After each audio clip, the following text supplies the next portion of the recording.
Your father and mother are in critical condition.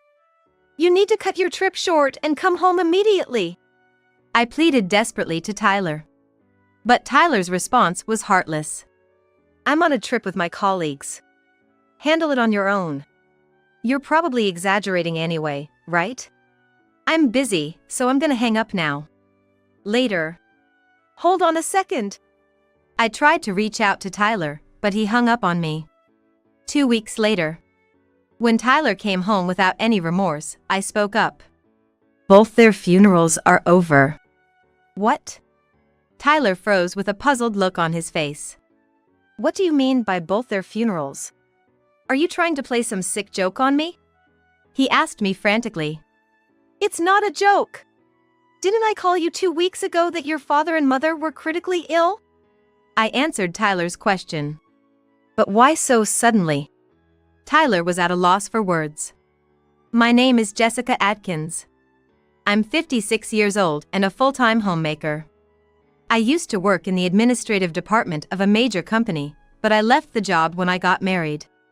I met my husband Tyler during college. When I became a college student, I joined the tennis club. The reason was simply because a friend invited me.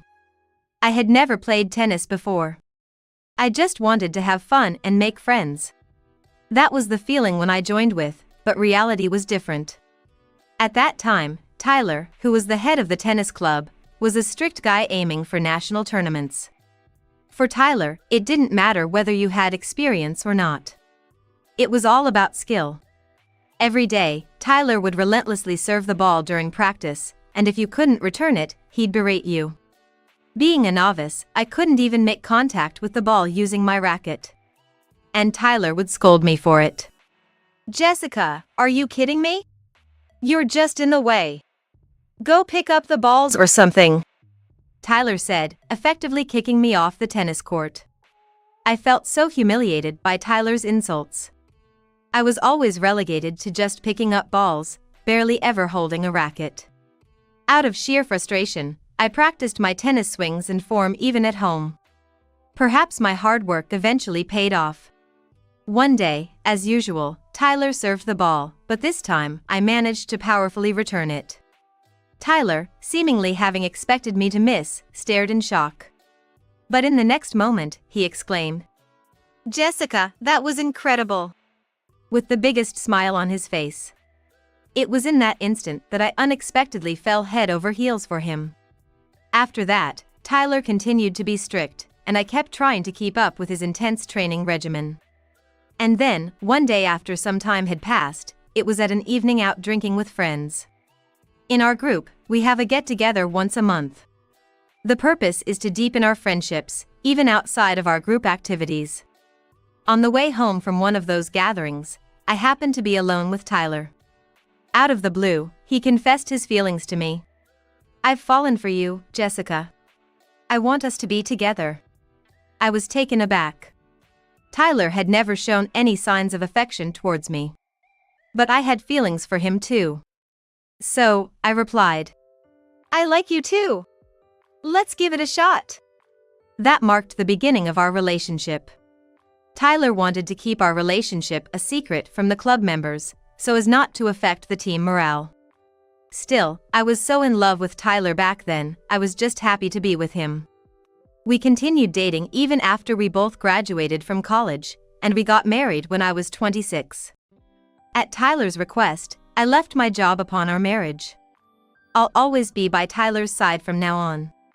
Back then, I was head over heels, daydreaming about a dazzling future with Tyler. 30 years have passed since Tyler and I got married. In the early days, we went on frequent dates and were very close. But, after 30 years, things had become somewhat routine. Even I stopped caring as much about my appearance as I used to. Back in my 20s, I used to wear trendy clothes and was pretty fashionable. Every time I went on a date with Tyler, I remember putting on a full face of makeup. But look at me now. As long as I'm dressed, I don't much care about coordinating outfits. I've grown to love loose skirts with stretchy elastic waists more than those with zippers. Now that I'm a stay-at-home wife, I rarely see other people, so I go barefaced from morning till night. I can't even recall the last time I wore makeup. Some might think I've let myself go. Comparing to my 20s, my body has changed quite a bit. I was fairly slim back then, but not anymore. I've put on weight and now resemble the before pictures you see on weight loss shows. Maybe this change in appearance is one of the reasons our relationship has become routine. Gradually, I feel like Tyler's view of me has shifted from wife to mom. Even though I'm not his mother, he occasionally jokes. "Mom, can I have another coffee?" By the way, my mother-in-law is still around and lives in an apartment about a 10-minute walk from our house with my father-in-law. So, we live close by, but separately. My in-laws are wonderful people and always show concern for me. Because they are so caring, I wanted to be there for them, so I visited them often. But lately, my in-laws' health has been declining.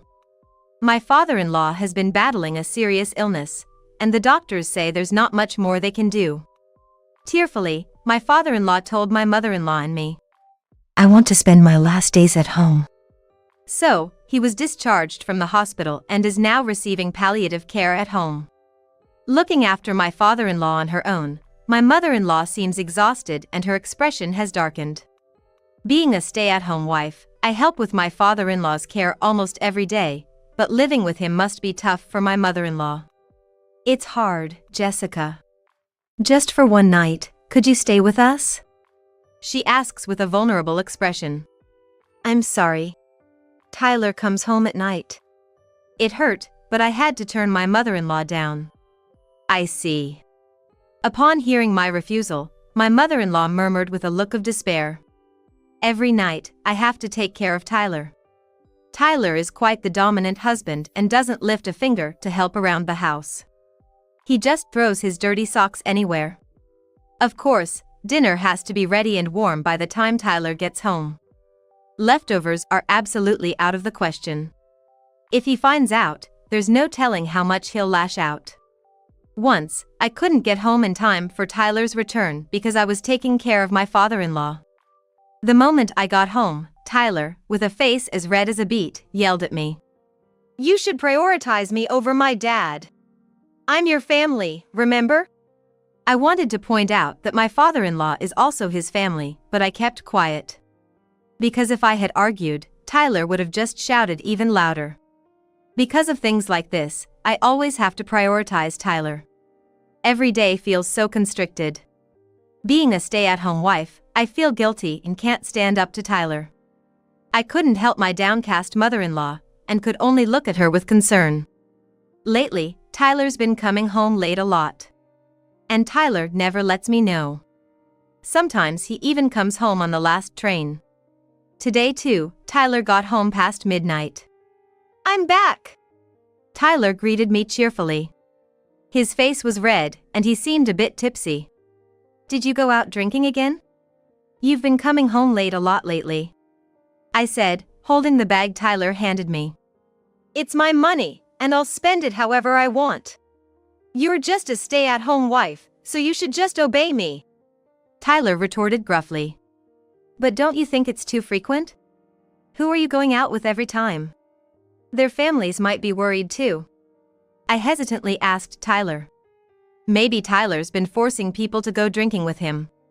Tyler's been with the company for a long time and holds a position of authority. It's hard for most to say no to someone like that.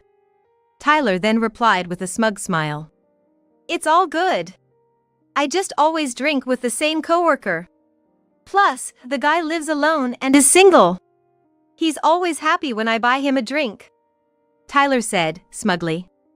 I couldn't say anything back, being a stay-at-home wife without much say in matters.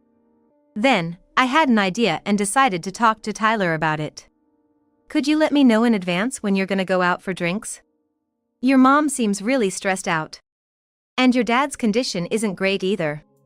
I'd like to be there for them as much as possible." But Tyler laughed off my concerns. "No can do.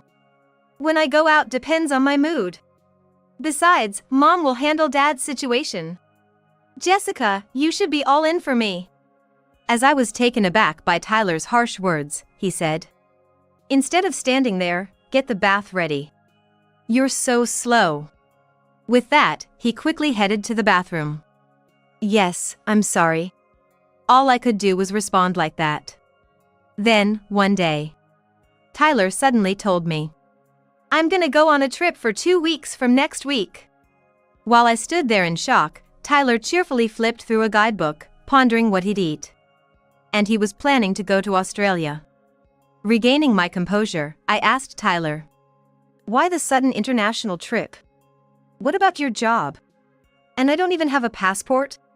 Tyler seemed a bit annoyed with my questions. I got a bonus, so I thought I'd just go for it. I've already requested PTO from work. And I'm not going with you, Jessica, so you don't need a passport, right? Tyler answered nonchalantly. I haven't even had a proper honeymoon since we got married. Who are you going with? I asked Tyler.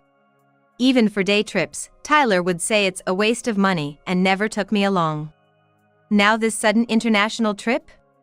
It seemed suspicious. I stared intently at Tyler.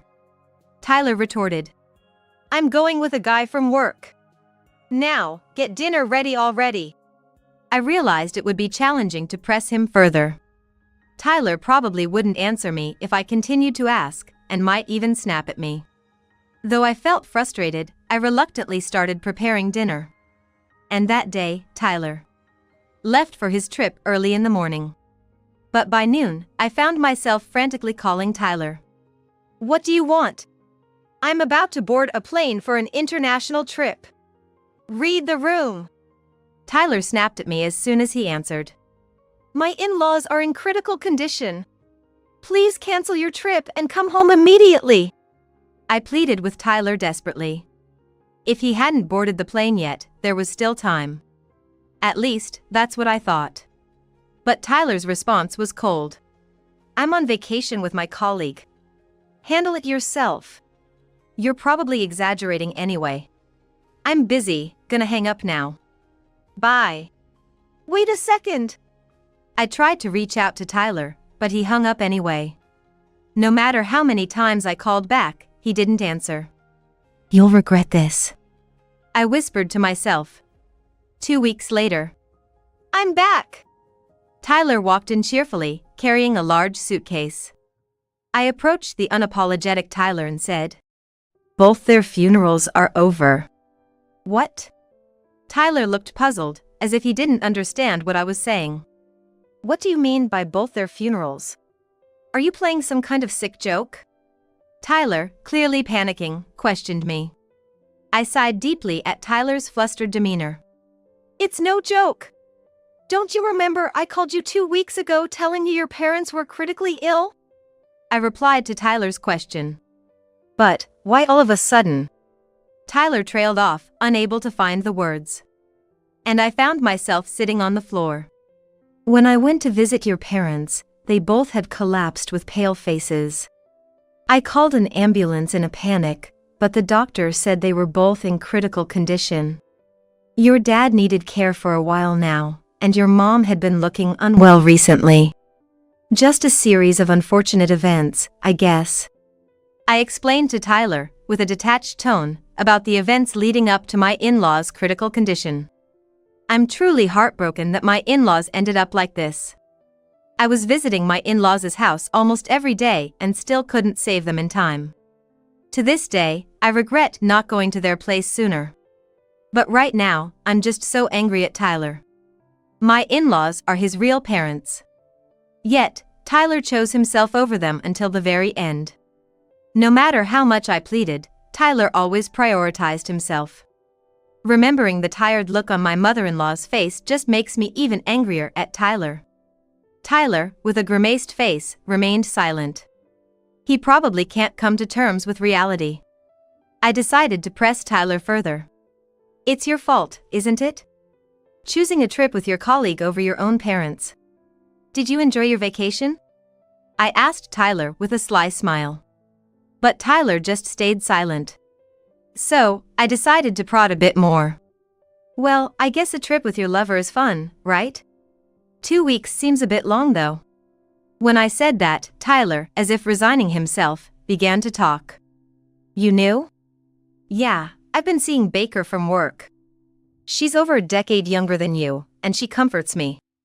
It seems Tyler was indeed cheating. His recent late nights were probably because of his affair with this baker. As I stayed silent, Tyler, thinking I had accepted his confession, began to talk more. Baker is nothing like you. She has a slim figure, is beautiful, and she has a job. You're nothing compared to her. Tyler was clearly proud of himself. Huh. Not caring at all, I responded nonchalantly. He seemed to forget he had asked me to become a stay-at-home wife after we got married. Then, as if he had an idea, Tyler made a suggestion. That's right. Now that my parents are gone and there's no one to oppose a divorce with you, and I can live here with Baker. So leave right now. I was flabbergasted by Tyler's words. Up to now, I'd been a stay-at-home wife, always deferring to whatever Tyler said. I had no regular income of my own, and part of me lacked the confidence to move out and support myself. But after seeing Tyler prioritize a trip with his mistress over his critically ill parents, I didn't want to be with him anymore. Fine, I'll leave right now. Goodbye. And with that, I packed a minimal amount of stuff and left the house. A week after I started staying at a budget motel, my husband Tyler called my cell. Hello? As soon as I picked up, Tyler jumped in. I can't find the checkbook at home. He sounded pretty panicked. However, I left all the statements under Tyler's name at the house. Of course, that includes the bank book where Tyler's salary gets deposited. The only checkbook I took is in my name. Did you check properly? As soon as I said that, Tyler shouted. It's the checkbook in your name. That account had a pretty good amount of money, right? It's a joint property, so half of it's mine, isn't it? After recklessly spending on trips and whatnot, I couldn't believe Tyler was now bringing up joint property. Holding back a heavy sigh, I calmly responded. The money in that checkbook is from gifts I received from my family and savings from when I was single. So it doesn't count as joint property, you know? Tyler, sounding frantic, replied. That's a problem. I nearly spent all of my last month's salary and bonus on the overseas trip. I thought I could cover the shortfall in our living expenses by withdrawing from your account.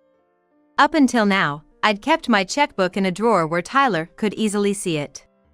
I had no intention of hiding it from Tyler. So Tyler must have sneaked a peek at the balance. I've moved out, Tyler, so I have no idea about your living expenses. Maybe ask for an advance on your paycheck? I firmly declined Tyler's request. Then, I added, just to give Tyler a heads up. By the way, you might want to assume that there's hardly any inheritance from your parents. They were living on their pensions, and with the cost of your father's care, they were barely getting by. And you better clear out their rented apartment soon, or you'll be paying rent every month. My in-laws had been living in a rented apartment, barely making ends meet with the rent and the cost of caring for my father-in-law. My mother-in-law somehow managed to save and get by each month. I reckon my mother-in-law had her share of worries and stress. You're kidding! Tyler sounded shocked over the phone. So, I decided to give Tyler the final blow. I have no responsibilities to help you out. You are on your own, I declared cheerfully. Why? Tyler's voice was full of disbelief. Tyler is already struggling with money, and he's probably panicking. Moreover, he's lost my in-laws and has no one else to turn to. I've already lost my real parents. How can you be so heartless? Are you some kind of monster? Tyler cried out, venting his frustrations at me. Despite having kicked me out with no income, he seemed to have forgotten that. I have no sympathy for Tyler, who's lost so much. It's all Tyler's fault. So, I laughed and replied. Well, duh. You cheated. Don't expect me to help you out after what you have done. Hearing the word cheated, Tyler flinched. I don't want to ask the company for the help. If the company finds out about Baker and me, it'll be a disaster. Tyler's voice was shaky. But it was not my concern. I don't even know the face of Baker. It's you and Baker who did wrong in the first place, right? I challenged Tyler. I hope they both lose their social credibility. I've got nothing left to lose. Whatever happens to them, it's none of my business. It's all my fault. Just help me out this time, please. Tyler pleaded with a voice full of desperation. No way. You're gonna regret this big time. I told him that and ended the call with Tyler. Tyler and I eventually got divorced. At first, Tyler was reluctant to agree to the divorce, mainly because of the financial issue. But in the end, he was persuaded by the lawyer I hired and signed the divorce papers. Tyler always acted arrogant in front of me and my in-laws but was very submissive in front of others. He's the kind who's all bark and no bite. That's probably why Tyler couldn't stand up to a professional like the lawyer and ended up being told what to do. Our properties will be split equitably. All thanks to my lawyer. Tyler had almost exhausted his savings on a trip abroad with Baker. So, he was tight on cash. My lawyer guessed that Tyler will be very uncooperative. But in the end, I was pleased with the situation. Now, about what happened afterward. It seems Tyler is living paycheck to paycheck, having difficulty to support himself. On top of that, he had additional expenses like cleaning out and paying rent for the rental apartment of my in-laws. And apparently, he got dumped by Baker. Initially, Baker was very ambitious and got close to Tyler for her own career advancement. But affair was exposed right after we got divorced. Tyler got demoted, and it seems Baker got transferred to a remote branch. If Director Adkins is getting demoted, I don't need him anymore. Thanks for everything. That's what was said, and Tyler got dumped. Though Tyler got demoted, he didn't get transferred within the company. So, he seems to be feeling out of place and uncomfortable. Now, being dumped by Baker and all alone, Tyler has contacted me through my lawyer. I messed up. I broke up with Baker, so I want another shot with you. That's what I heard through the attorney. Since I've already blocked Tyler's calls, it seems like his only option is to relay messages through the lawyer. Knowing Tyler's usually timid nature, the fact that he's pleading with the lawyer like this tells me he's really backed into a corner. On top of that, he's been saying things like, I'm seriously out of money right now. Can you lend me some from your savings back when you were single? Please! Making demands that don't benefit me in the slightest. Even the attorney seemed taken aback by this and relayed it to me with a chuckle. I guess Tyler's gonna have a tough life from here on out. Frankly, I hope he continues to struggle and squirm. By the way, I got in touch with Baker through the lawyer, and she responded in a very respectful way. I was told, through the lawyer, that she said, when I was with Mr. Tyler, my expenses were quite low, so I had fun with his money. But it did not last long. Please tell her I deeply regret everything. It seems she was never really interested in Tyler, just his position. Tyler was head over heels for Baker, and to see him ruin his life over it, it's quite pitiful. Thinking of Tyler's misfortune made me smirk. Since then, I've decided to get back to work. Would you believe it, I took a part-time job at a convenience store. It's my first time in customer service, but it's surprisingly fun. I was initially worried about being on my feet all day. But once I started, time just flies, and it's a blast. Beyond working the register, there's ordering products, frying snacks, and a lot more to convenience store work. I even get to use my housekeeping skills with the cleaning tasks. I've heard from the manager that if I work hard, I could become a permanent employee. Apparently, there's been others like me who made the transition. Being in my 50s is like being at the halfway point in life. Being divorced, I initially thought my future was bleak. But even at this age, I'm discovering new things and having a ball. I want to keep looking forward and keep on moving. That's how I feel right now.